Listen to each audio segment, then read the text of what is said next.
vendredi 31 décembre 2021. Bonjour à tous et merci de suivre le dernier flash d'information de l'année 2021. Après 2 années de formation, ils sont désormais prêts à servir l'État de Côte d'Ivoire. La première promotion des inspecteurs en management de qualité de soins a prêté serment mercredi dernier. La cérémonie s'est déroulée en présence du ministre de la Santé, de l'Hygiène publique et de la couverture maladie universelle. C'est un reportage de Marie-Louise Trierou avec Jean-Marc Diadji. 114 diplômés en management de qualité de soins de l'Institut de formation des agents de santé, INFAS, prêtent serment. Je le jure, la Sali connaît. Je le jure. Je le jure. Après 2 ans de formation, c'est la toute première promotion des inspecteurs de soins. Ces nouveaux inspecteurs auront pour mission de veiller à la sécurité et à la qualité des soins des patients. Prêter serment nous donne la force et le pouvoir d'aller agir sur le terrain sans crainte. La population se plaint beaucoup, donc comment faire pour redonner l'image de l'infirmier et de la sage-femme, cela est notre mission. Il y a beaucoup de plaintes au niveau de la santé, il y a beaucoup de problèmes. L'État a jugé nécessaire de mettre sur pied ce nouvel emploi pour venir garantir la qualité des soins et la sécurité des patients. La probité, l'impartialité, l'humanisme et la rigueur sont les valeurs à incarner pour cette première promotion. C'est la première fois que dans notre pays, les professionnels de santé sont formés pour s'occuper des questions spécifiques de qualité des soins et de sécurité des patients. Donc c'est une avancée notable qu'il faut saluer. Nous allons voir la meilleure organisation à mettre en place, le rattachement idéal pour permettre à ces inspecteurs d'exercer leur mission partout en Côte d'Ivoire et être efficaces. Ces inspecteurs de soins devront contribuer à améliorer les indicateurs du système sanitaire. Ils sont appelés à exercer dans les directions générales de la santé et dans les hôpitaux généraux du pays. Et on s'intéresse à présent aux préparatifs des fêtes de fin d'année dans le Bouaké. À Bouaké, certains salons de beauté refusent du monde. Ils ont visiblement du mal à satisfaire toute la clientèle. Le constat est similaire également dans les salons de couture. Le reportage de Yolande Swanga avec Soro Corona. Oro ne pourra pas avoir son habit à temps pour les fêtes de fin d'année. C'est ce qui ressort de l'échange entre lui et son couturier. Il y a eu coupure de courant hier. C'est ce qui a fait que je n'ai pas pu. Serge, coupure de courant, là, ça là, c'est chez tout le monde. Mais pas une salle. De toi, moi, si c'est hier, j'ai déposé. C'est pas hier, tu ne peux pas me dire que c'est coupure de courant qui a fait que tu n'as pas fait, Serge. Il ne faut pas faire ça. Hein, Serge? Non, c'est des trucs comme ça ne se fait pas, mon frère. Tout ça, c'est uniforme. Tout le monde va porter demain pour la vigie.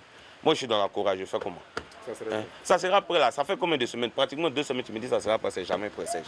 Si c'est comme ça, on va changer de couturier, c'est mieux. Parce que moi, je ne peux pas concevoir que quand quelqu'un veut venir faire quelque chose, il dit venez chez mon gars, venez chez mon gars. Mais moi-même, pour moi-même, tu ne fais pas. Je fais comment? Dans ces ateliers de couture, l'heure est aux essais, au retrait et à la confection des derniers habits. C'est une chemise, c'est manches longues. C'est un client qui a demandé, donc je suis en train de confectionner ça pour lui rapidement, pour que demain il puisse avoir ça pour la fête. Les salons ou autres lieux de coiffure font leur plein ces derniers jours. Pour les clientes, c'est le moment de se faire une beauté. Bon, je me suis réveillée à 8 h pour venir ici. Je suis venue pour me dresser, me rendre belle pour la fête. Elle est un peu débordée, donc j'attends. Mon tour va arriver très bientôt. Dans les salons de beauté, l'affluence diffère. L'année passée, en tout cas à l'heure là, j'étais débordée. Mais actuellement, bon, je pense qu'avec le temps, Dieu va faire grâce. Les années passées, les dimanches, je venais travailler. Mais cette année, non. Je ne suis pas venue travailler dimanche. Aujourd'hui même, on est au 30, 29, mais il n'y a rien pratiquement. J'ai perfectionné au moins 20 perruques qui sont parties. Pour cette année, sincèrement, ça va. La majorité des couturiers et esthéticiennes jugent l'année 2020 mieux que celle de 2021. On continue à parler de fêtes de fin d'année avec la ville de Lakota qui s'est parée de lumière. L'entrée principale de la localité a été rénovée. Il s'agit pour l'équipe municipale de faire de cette localité du Lodjibois l'une des villes les plus développées de Côte d'Ivoire. C'est un constat de Mahama Traoré. À l'entrée principale de la ville de Lakota, des guirlandes lumineuses. Plus loin, un espace de détente offrant un cadre féerique aux amoureux de bonnes vibrations. C'est dans ce décor de ville-lumière que les habitants accueillent le nouvel an. Vraiment, la ville a changé. C'est désormais une ville de lumière. C'est devenu vraiment une grande ville. Et nous sommes contents de cette ville. À Lakota, c'est la première fois que nous voyons ces choses merveilleuses-là. Nous formulons les vœux de bonne santé et de prospérité pour le maire et pour nous aussi les enseignants. Le décor de Ville Lumière est une touche spéciale de gaieté signée du conseil municipal dirigé par le maire Sami Méry. L'année 2021 c'était difficile et Dieu nous a fait grâce de finir cette année. Donc il fallait quand même faire quelque chose pour les populations, leur donner de la joie. Donc on a essayé d'illuminer la ville pour montrer déjà notre amour pour les populations. Surtout les tout petits nous permettent effectivement de découvrir aussi les fêtes de fin d'année. Autrefois appelé campement à gauche, Lakota peut le temps de ses fêtes de fin d'année se targuer d'être une ville lumière. L'UNACI, l'Union nationale des antiquaires de Côte d'Ivoire, célèbre à sa façon les fêtes de fin d'année.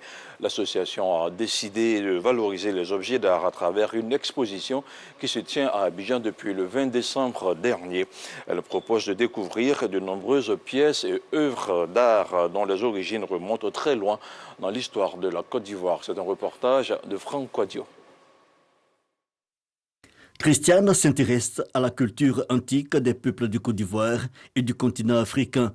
Attirée par la valeur originelle et historique des objets d'art de cette exposition de l'UNACI, l'Union des antiquaires de Côte d'Ivoire, elle ne boude pas son plaisir. En cette période de fête de fin d'année, l'idée d'offrir quelques pièces de cet immense trésor aux enfants ou à des amis l'anime. C'est vrai que nous sommes dans une période de fête mais je préférais venir dans le domaine de l'art, par curiosité et puis par passion. Et ça permettra aussi à d'autres personnes qui n'ont aucune notion de l'art de mieux s'informer, de mieux se cultiver. Statues, masques, antiquités, symboliques du singe, canari de la petite souris, des images, des signes et des histoires décortiquées par le porte-parole de l'UNACI. Ça c'est la maman Annie qui symbolise la femme, la reine, une reine Annie. C'est une cuillère d'or qui symbolise la femme.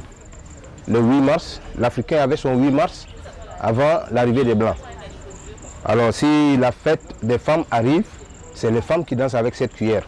Pour Abdoulaye Bakayoko, président de l'UNACI, cette exposition est un enseignement, une invitation à se rapprocher de l'art antique africain, considéré à tort comme objet de fétichisme. Il n'y a rien de fétichisme dans un masque, ou dans un tam-tam, ou dans un statue. Au fait, c'est une manière de dire ça comme ça, mais c'est la photographie africaine, l'ancienne photographie africaine.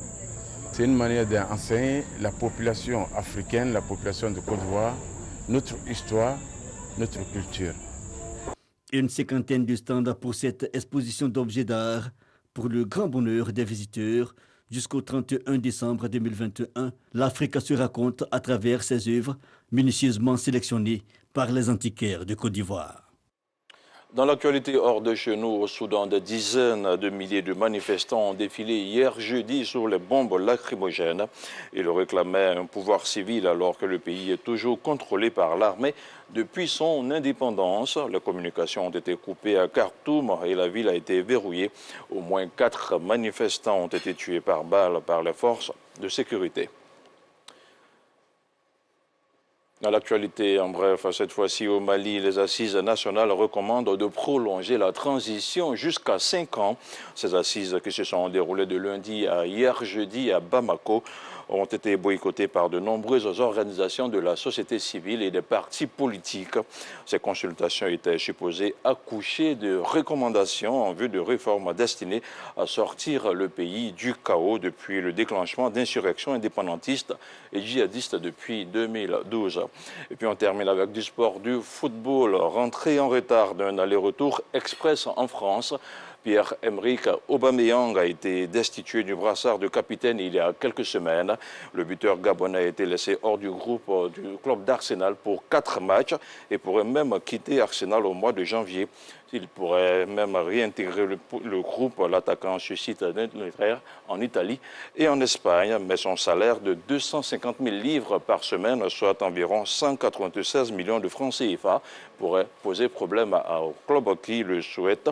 Et pour le moment, Aubameyang devrait surtout rester hors du groupe du club d'Arsenal jusqu'à son départ pour la CAN qui débute le 9 janvier prochain, soit dans quelques semaines seulement.